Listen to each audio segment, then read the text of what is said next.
Equivalent Fractions Introduction. Your learning target today is I can use models to find equivalent fractions. And you'll know you're successful when you can find equivalent fractions that are the same as another fraction. So today we're going to be working with equivalent fractions, and I know that we've talked a little bit before about equivalent fractions, but today that's only what we're going to be focusing on. So equivalent, remember that sounds a lot like a word that we use a lot in math, right? It looks a lot like the word equal. Notice how both words start with the same three letters, right? EQU. Equivalent means equal. So equivalent fractions are fractions that are the same. And that's what we're working on today. So I want you to look at this chart that I know that we have seen before, and we're only looking at equivalent fractions. So I drew a yellow line down the middle, and that was my halfway point. And so you guessed it, what are all of these equivalent fractions of? 1/2. So we have 1/2, and then we have 2/4, 3/6, 4/8, 5/10, and then 6/12 is where it ends with us. And there are even more than this, believe it or not. I'm hoping that you're noticing that there's a pattern going on around here. And we're going to learn that a little bit more next week with strategies on how to figure out other equivalent fractions. But I'm hoping that you're noticing it right now. Notice our numerators are all going up by what number? By 1, right? We're counting by ones. And so let's look at the denominators. What's happening with the denominators?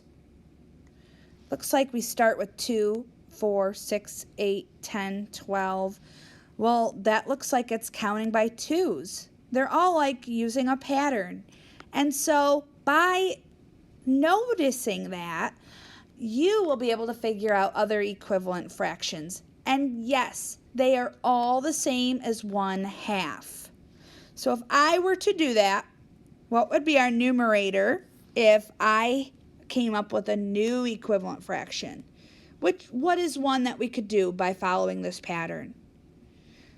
My numerator could be a 7, and then what would be the denominator? What does your class think? Or what do you think at home?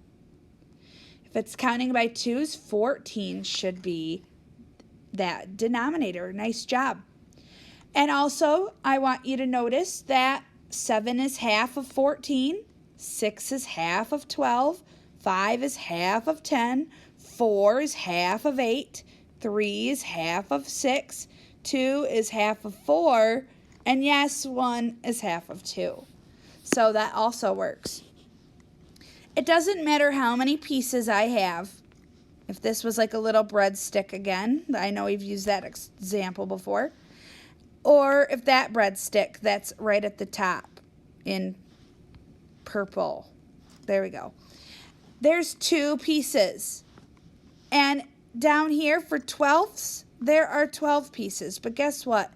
It doesn't matter because in the middle, it is equivalent. 1/2 is equivalent to that 6/12. So when fractions are equivalent, what we're going to be learning today and then next week will be strategies on how to figure out equivalent fractions. So remember, you can use this chart to help you. And I'm going to highlight again that halfway point.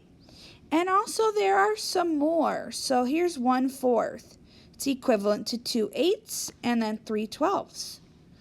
Then we have 2/3. That's equivalent to 4/6 and then 6/9 and 8/12. Cool.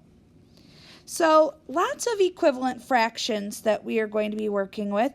And again, next week, we're going to learn some strategies on how to figure that out without having a picture, because there's some special rules. All right, thank you for learning with me today. Remember, your learning target today is I can use models to find equivalent fractions, and you'll know you're successful when you can find equivalent fractions that are the same as another fraction.